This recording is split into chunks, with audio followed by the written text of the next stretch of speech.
What if one touch ended your longest night? The scriptures don't offer myths. They record moments when darkness met a living light. Matthew says, "When evening came, he drove out the spirits with a word and healed all who were sick." That's not rumor. That's testimony. Picture it. Households whispering hope, doorways crowded, pain carried on stretchers, until Jesus arrived. No one screamed. No one skipped. A word, a touch, change. And the promise wasn't sealed in a storybook. It was sealed in a Savior. The one Isaiah foresaw, who would carry our griefs and bear our sorrows, stepped into ordinary rooms and made them scenes of mercy. Tonight, we don't chase nostalgia. We open our lives to the same presence Matthew witnessed, the healer who still meets real people with real power. If your night feels endless, listen closely. Your dawn may begin with a touch. To understand this, let's go back. Let's open the pages of Scripture and sit for a moment with the Gospel writer Matthew. He was a witness, a chronicler of miracles that defied explanation. He writes with a sense of awe, trying to capture the sheer scale of what he saw. Listen to his words from the 8th chapter. "When evening came, many who were demon-possessed were brought to him, and he drove out the spirits with a word and healed all who were sick." Let that phrase sink in. He healed all who were sick. Think of that. Picture the scene. The sun is setting, casting long shadows across the Galilean hills. The day's work is done, and now the people come. They come from every corner of the town, a river of human need flowing toward one man.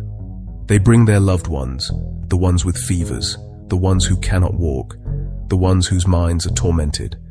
It wasn't a neat and tidy queue. It was a desperate, pressing crowd. And Jesus didn't turn anyone away.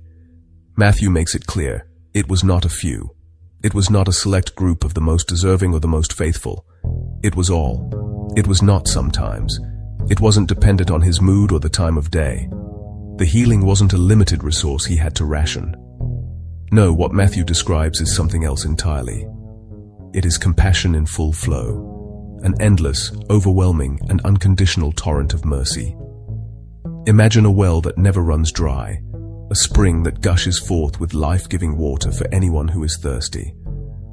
That was the heart of Jesus on display. It wasn't just about fixing broken bodies. It was about revealing the boundless, restorative nature of God's love. It was a love that saw the person behind the illness, the soul within the suffering. Jesus walked into these crowded rooms, the epicenters of communal pain, and he was not overwhelmed. He stepped into the chaos and brought a divine calm.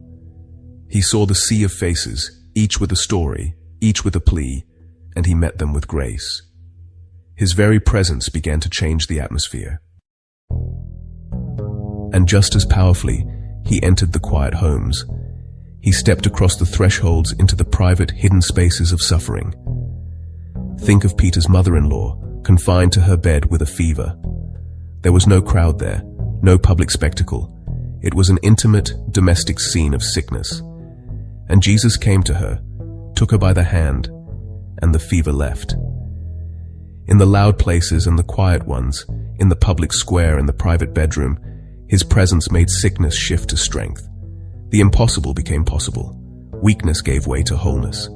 His touch, his word, his very being was a conduit for restoration. Now it would be easy to read these accounts and file them away, to say, what a beautiful story, to confine these miracles to the pages of a book, to a specific time and place. But to do that is to miss the entire point. This isn't only ancient history. It is not a closed chapter.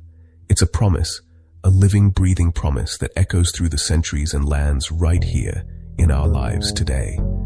The promise is that the same spirit of healing, the same profound compassion, is still at work in the world. Care and mercy are part of the good news.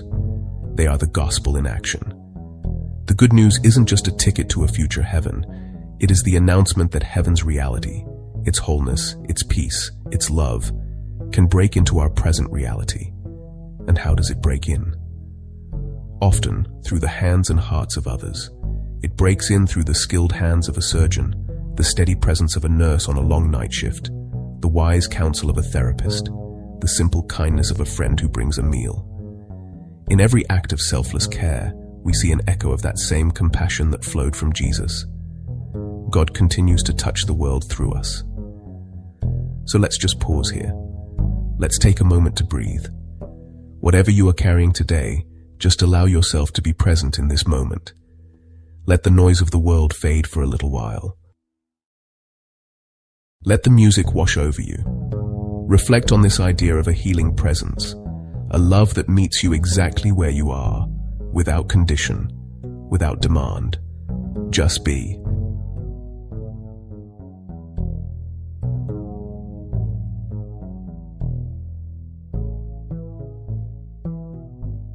Maybe you are listening to this, and you feel that weariness deep in your bones. If you're tired, so tired of fighting, tired of hurting, tired of being strong, the exhaustion is more than physical. It's a soul-deep fatigue. Or maybe you are hurting. A fresh grief, a chronic illness, a broken relationship that cuts you to the core. The pain is a constant companion, a shadow that follows you even into the light. Or perhaps you are waiting for a miracle. You have prayed. You have hoped. You have done everything you know to do, and still, you wait. You wait for a diagnosis to change, for a heart to soften, for a breakthrough to come. The waiting itself has become a heavy burden. To you, in this very moment, let that verse from Matthew sit with you. He healed all who were sick. This is not just a historical fact. It is a revelation of God's character. It means you're seen. Your specific pain, your unique struggle, is not invisible to Him. He sees the tears you cry in private. He sees the strength it takes just to get out of bed. He sees you, and you're held. Even when you feel most alone, you are held in a love that is bigger than your circumstances. You are held in the heart of a God whose very nature is compassion. It's so important to remember that healing can come in many forms. We often pray for one specific type of miracle, the complete and instant removal of our ailment. And sometimes that happens. But the promise of healing is so much broader, so much richer.